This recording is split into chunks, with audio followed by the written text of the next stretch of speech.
माँ तू सबसे प्यारी है, माँ तू जग में न्यारी है। माँ तू सबसे प्यारी है, माँ तू जग में न्यारी है। अपने आंचल में रखना, अपने आंचल में रखना। हमें वरदानों से भरना। माँ तू सबसे प्यारी है, माँ तू जग में न्यारी है। माँ तू सबसे प्यारी है, माँ तू जग में न्यारी है। पिता, पुत्र और पवित्र आत्मा के नाम पर आमीन। आप सबों को जय यीशु। मेरे पास कुछ दिन पहले एक सवाल आया था, मैं आज उसका जवाब देना चाहूँगा। मेरे विचार में मैंने उस व्यक्ति को आज का डेट भी बताया था। नोट करने के बाद फलाना तारीख को मैं इसका जवाब दे रहा हूँ। सवाल ये है, हमारे कैथोलिक चर्च के अंदर मिसा के बीच का मतलब है जब लास्ट में प्रभु यीशु मसीह का शरीर, रक्त, रोटी और दाखरस के रूप में परम प्रसाद जब वो बांटा जाता है, विशेषकर जब कुछ प्रोग्राम वगैरह, रिट्रीट प्रोग्राम वगैरह है, अन्य लोग भी, अन्य पल्ली के लोग भी आए हैं, क्रिस्त विश्वासी लोग आए हैं, ऐसे समय पर एक अनाउंसमेंट करते हैं, जो परम प्रसाद जो बांटा जा रहा है वो केवल कैथोलिक लोग उसे ग्रहण करें, अन्य लोग इसे ग्रहण ना करें, अपने स्थान पर बैठकर प्रार्थना करें। कुछ न कुछ ऐसा अनाउंसमेंट होते हैं। कई बार मैं उसको टोकता हूँ, ये अनाउंसमेंट भी गलत है, क्योंकि हमारा चर्च जो टीचिंग दे रहा है उसके अनुसार कौन प्रभु का शरीर, रक्त को ग्रहण कर सकता है। मैं इसका कई क्लास पवित्र यूक्रिस्त के क्लास में ले चुका हूं, कई बार ले चुका हूं। कौन प्रभु का शरीर, रक्त को ग्रहण कर सकता है? सबसे पहले बपतिस्मा प्राप्त एक कैथोलिक व्यक्ति 5 नियमों का पूरा करने के बाद ही, एक कैथोलिक व्यक्ति भी, क्योंकि अनाउंसमेंट में होता है केवल कैथोलिक लोग आगे आए, ये गलत अनाउंसमेंट है, क्योंकि कैथोलिक के लोगों के लिए भी नियम है। सारे कैथोलिक लोग चर्च में आ गया बोलकर के प्रभु का शरीर, रक्त को ग्रहण करना मना है। पवित्र यूक्रिस्त को ग्रहण करने के लिए 5 नियम दिया है। क्या क्या है? सबसे पहले वो व्यक्ति कृपा की अवस्था में होना जरूरी है। प्रभु का शरीर, रक्त को ग्रहण करने के लिए कृपा की अवस्था में रहना जरूरी है। कृपा की अवस्था कब है? हाल ही में पाप स्वीकार किया हुआ हो, कोई ऐसा आत्ममारू पाप में पड़ा हुआ नहीं है, ऐसे व्यक्तियों के लिए कहते हैं कृपा की अवस्था। सबसे पहला शर्त यह है कि वो व्यक्ति कृपा की अवस्था में होना चाहिए। हमारे कलीसिया में 7 संस्कार है। 7 संस्कारों में केवल 2 संस्कार है पाप की अवस्था में, अर्थात कृपा की अवस्था नहीं है तभी उसे ग्रहण कर सकता है। सबसे पहले बपतिस्मा कृपा की अवस्था में ग्रहण नहीं करते हैं।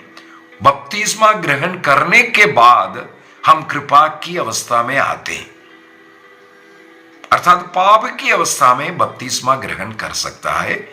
उस बपतिस्मा के द्वारा हमारे सारे पाप मिट जाते हैं। दूसरा, बपतिस्मा के बाद हमें प्रभु के शरीर से जुड़े रहकर कोई पाप नहीं करना चाहिए, लेकिन हम मनुष्य है, पाप की ओर हमारा झुकाव रहता है। इसलिए ईसा मसीह के स्वर्गारोहण के पहले पाप स्वीकार संस्कार को ठहराया। इसका मतलब दूसरा जो संस्कार पाप की अवस्था में ग्रहण करने वाला, वो है पाप स्वीकार संस्कार। इसके अलावा सारे संस्कार, बाकी 5 जो संस्कार हैं, चाहे परम प्रसाद को ग्रहण करना हो, दृढ़ीकरण संस्कार को ग्रहण करना हो, विवाह संस्कार को क्यों ना ग्रहण करना हो, पुरोहिताय संस्कार हो या रोगी विलेपन संस्कार। योगी विलेपन संस्कार में एक शर्त है, यदि वो व्यक्ति पाप स्वीकार करने की अवस्था में है तो उन्हें पाप स्वीकार करना जरूरी है, अन्यथा पुरोहित उनके लिए प्रार्थना कर करके उससे रोगी विलेपन दिया जाता है। तो उसमें भी शर्त के साथ, इसका मतलब वो भी कृपा की अवस्था में है तब वो संस्कार देते हैं। तो सबसे पहले कृपा की अवस्था में होने वाला व्यक्ति ही प्रभु का शरीर रक्त को ग्रहण करने के लिए जाना चाहिए। मिस्सा में आओ, प्रार्थना में भाग लो। यदि आप कृपा की अवस्था में नहीं है, हाल ही में पाप स्वीकार कर सभी पापों के लिए पश्चाताप कर छोड़ा एक पवित्र जीवन नहीं जी रहा है, प्रभु का ये शरीर रक्त को ग्रहण नहीं करना चाहिए। इसलिए प्रोटेस्टेंट लोग नहीं ग्रहण करते, क्योंकि कृपा की अवस्था में नहीं है, पाप की अवस्था में प्रभु के शरीर से अलग होकर के जी रहा है, इसलिए वे लोग नहीं ग्रहण करते हैं प्रभु के शरीर रक्त को। वो केवल रोटी खाते हैं, पीते हैं। दूसरी बात, जो लोग अपने भाइयों के साथ मेल मिलाप का जीवन नहीं जी रहा है, किसी का साथ झगड़ा है, बातचीत नहीं है, किसी के प्रति मनमुटाव है, लड़ाई झगड़ा कर करके चर्च में आया, परम प्रसाद को ग्रहण नहीं कर सकता। यदि किसी के प्रति घृणा है, लड़ाई झगड़ा है, बातचीत नहीं कर रहा है, ऐसा व्यक्ति जब तक मेल मिलाप की अवस्था में नहीं है, प्रभु का शरीर रक्त को ग्रहण नहीं कर सकता।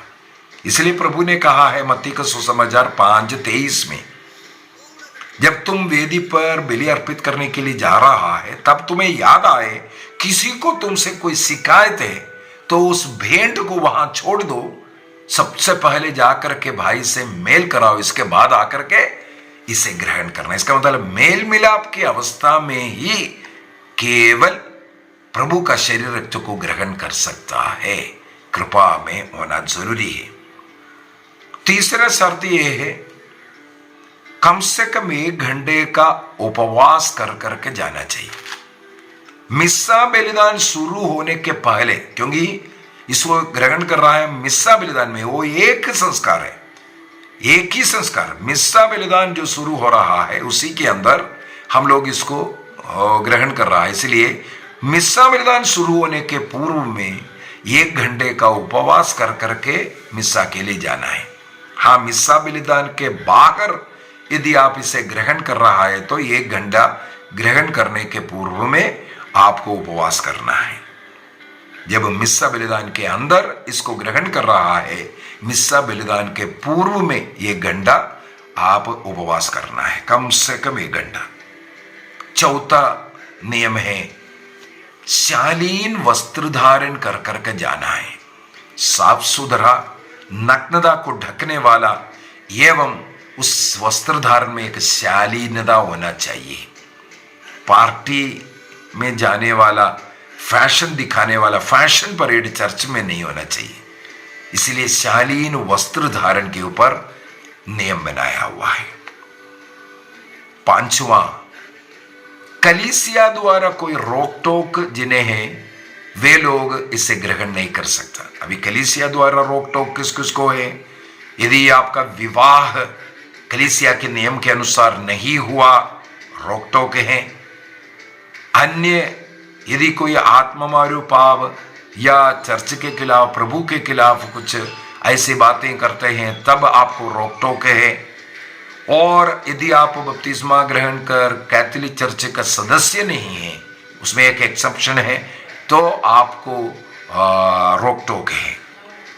ये 5 शर्त पूरा करने वालों को ही, कैथोलिक लोगों को ही केवल परम प्रसाद को ग्रहण करने का अनुमति है। इसका मतलब अनाउंसमेंट कैसे होना चाहिए?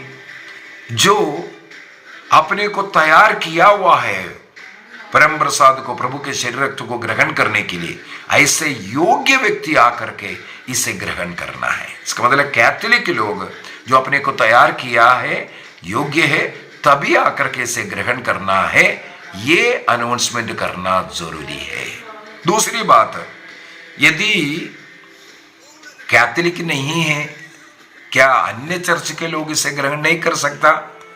कैथोलिक चर्च के साथ प्रभु का शरीर रक्त को ग्रहण करने का जो अधिकारी लेवल में जो बातचीत कर करके जो सहमति हुआ है वो जैकोबाइट चर्च, ऑर्थोडॉक्स विभाग, वो लोगों को कैथोलिक चर्च का मिस्सा बलिदान में भाग लेने का और प्रभु का शरीर रक्त को ग्रहण करने का शर्त ये पांचों में, इन पांचों शर्त वे भी अगर पूरा किया हुआ है तब, और जो मृत्यु पर जो दफन विधि करने का, विवाह का, ये सब थोड़ा सा समझौता हो चुका है, इसलिए उनके लिए अनुमति है। अभी उनको, केवल उन्हीं को क्यों अनुमति है?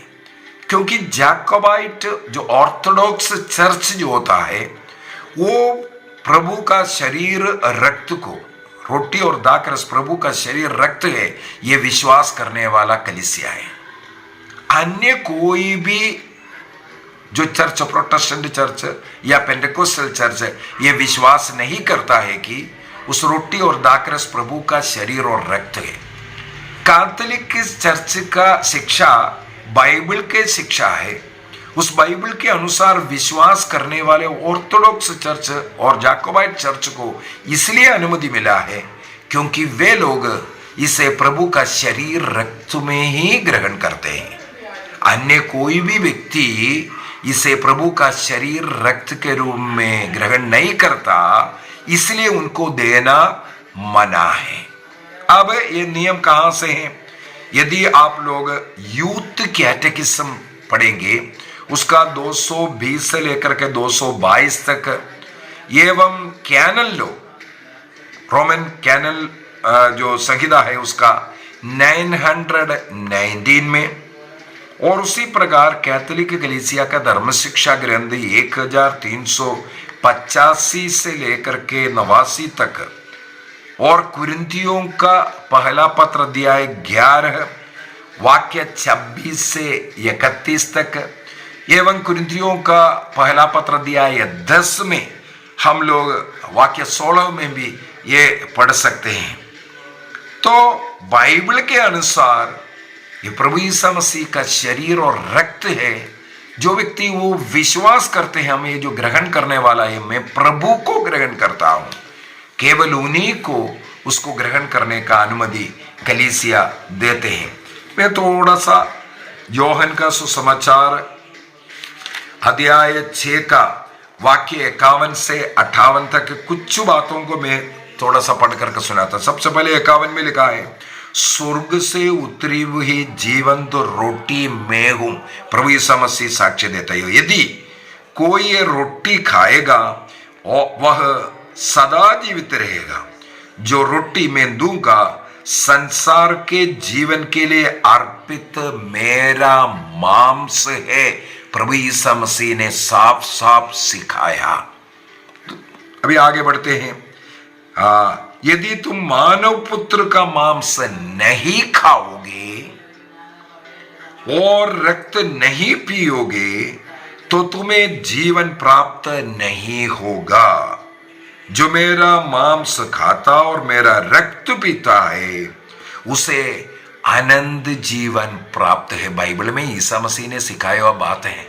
ईसा मसीह का शरीर को और ईसा मसीह के रक्त को खाना पीना पड़ेगा, तब हमें अनंत जीवन मिलेगा। तो कैथोलिक चर्च मिस्सा बलिदान में इस पवित्र रोटी और दाखरस का ट्रांसब्स्टेंशिएशन, तत्व परिवर्तन को विश्वास करते हैं, क्योंकि इसके बाद ईसा मसीह ने रोटी दे करके कहा ये मेरा शरीर है, ये मेरा रक्त है बोल करके दाखरस दे रहा है। इसका मतलब वो ट्रांसब्स्टेंशिएशन कब हुआ? वहां पर जो अर्पित बलि में हुआ। ये कैथोलिक चर्च विश्वास करते हैं।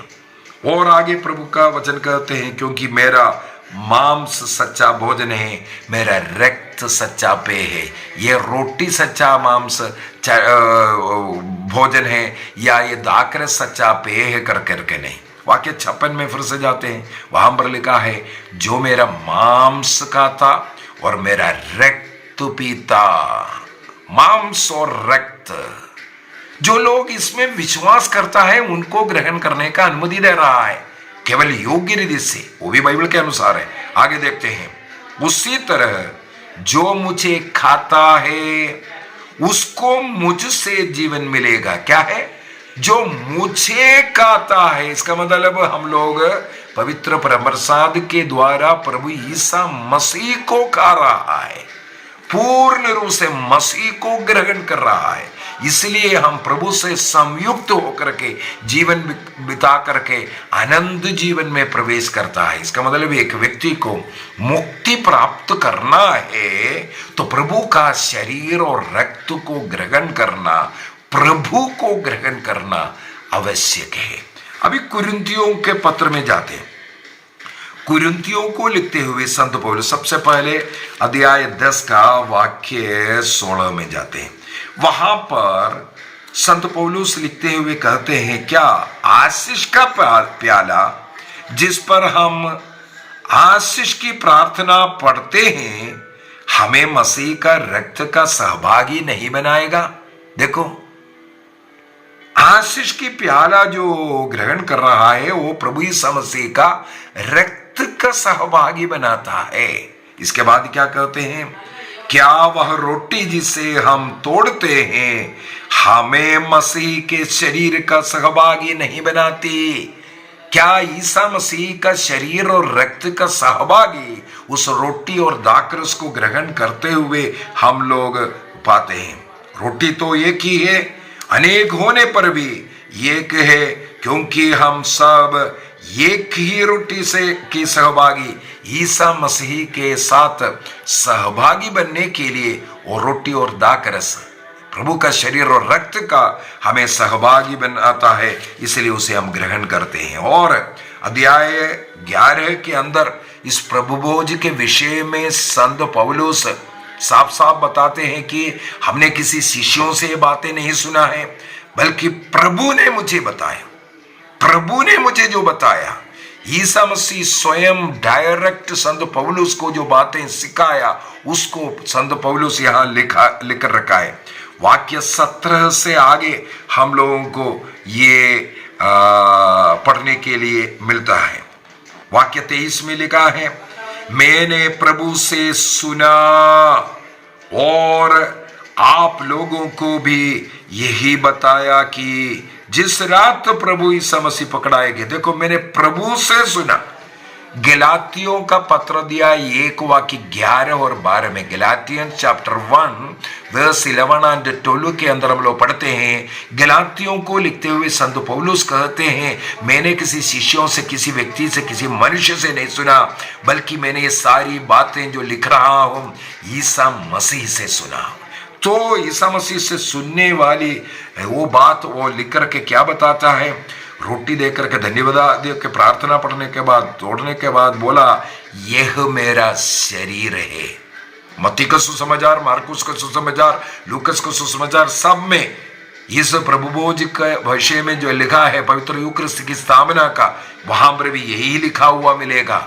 संत पौलुस उसको पढ़ करके नहीं लिखा है, बोला है मेरे प्रभु ने मुझसे कहा, वो लिखा है मेरा शरीर है, यह मेरा रक्त है और यह मेरी स्मृति में किया करो। प्रतिदिन प्रेरित के अंदर हम लोग पढ़ते हैं। इसके बाद प्रतिदिन इसको शिष्य लोग मनाते थे। आदिम कलीसिया इसको प्रतिदिन मनाते आए हैं। आज भी कैथोलिक चर्च के अंदर रोज मिस्सा बलिदान इसलिए अर्पित करते हैं क्योंकि बाइबल में लिखा है प्रतिदिन इसको अर्पित करना है प्रभु के यादगारी। कब तक? प्रभु के दोबारे आगमन तक।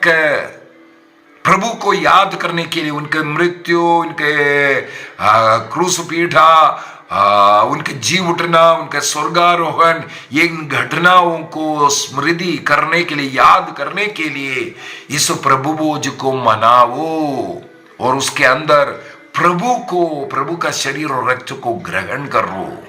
उसके बाद हम लोग वाक्य 27 में पढ़ते हैं, इसलिए जो अयोग्य रीति से इस रोटी खाता या प्रभु का प्याला पीता है, देखो अयोग्य रीति से यह रोटी खाता और ये प्याला पीता है क्योंकि उसको प्रभु के शरीर और रक्त के साथ हमें सहभागी बनाता है। इसलिए आगे लिखा है, हम प्रभु के शरीर और रक्त के विरुद्ध अपराध करता है। क्योंकि हम जो ग्रहण कर रहा है रोटी और दाखरस जरूर दिखता है, वो ईश्वर के शरीर और रक्त में बदल गया है। वाक्य 28 से लिखा है, इसलिए अपने अंतःकरण की परीक्षा करने के बाद ही कोई ग्रहण करे। अंतःकरण का जो उस पर विश्वास करता है, मैं जो ग्रहण करता हूं ये प्रभु का शरीर है, रक्त है, मैं प्रभु को ग्रहण करता हूं, ये विश्वास करने वाले ही केवल इसे ग्रहण करना। इसलिए केवल कैथोलिक लोग बोल रहा है।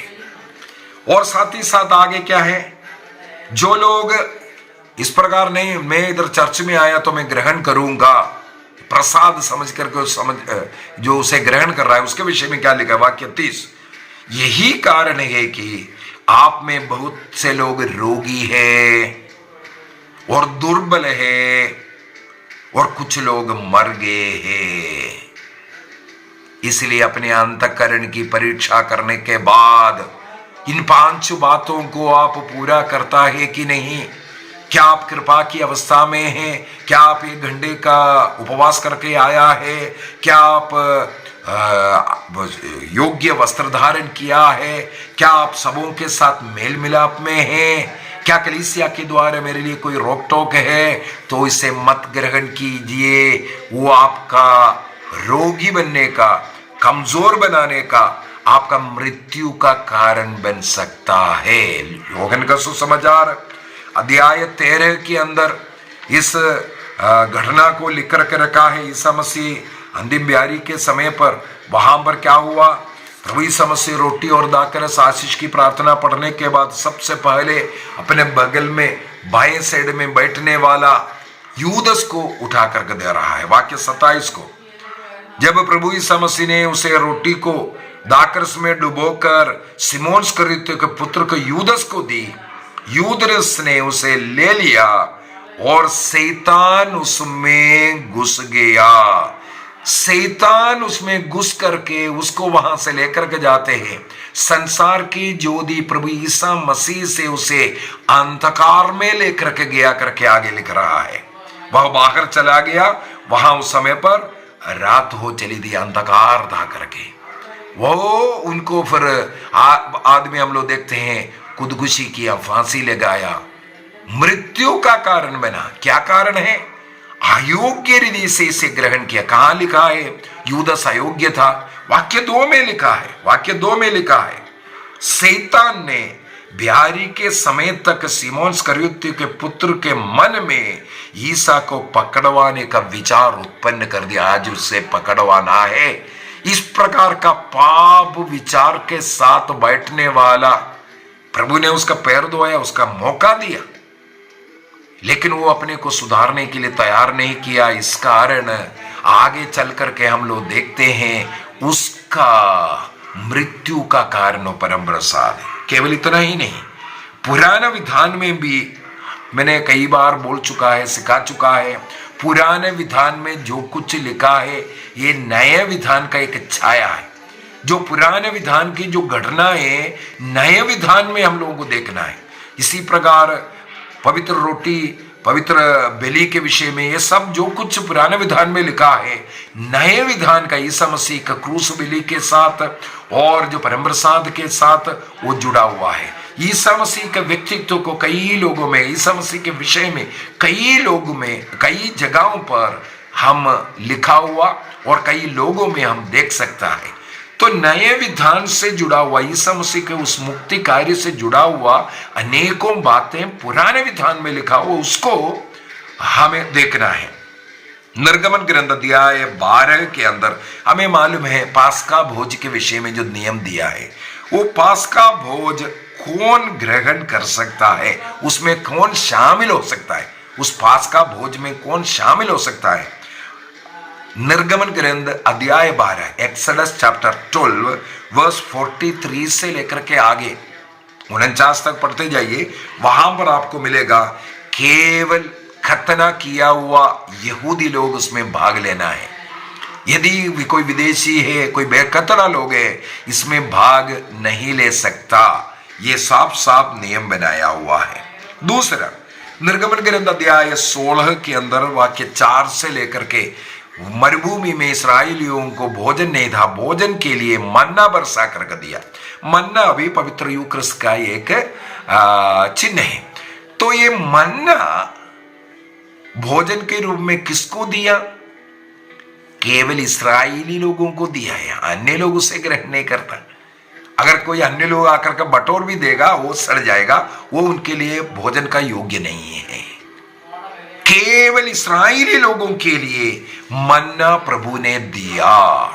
तीसरा, लेवी ग्रंथ के अंदर अध्याय 24, लेवी ग्रंथ अध्याय 24 वाक्य 5 से आगे अगर हम पढ़ करके जाएंगे, वहां पर पवित्र स्थान के सामने प्रभु के लिए अर्पित जो रोटियों के विषय में लिखा हुआ मिलेगा।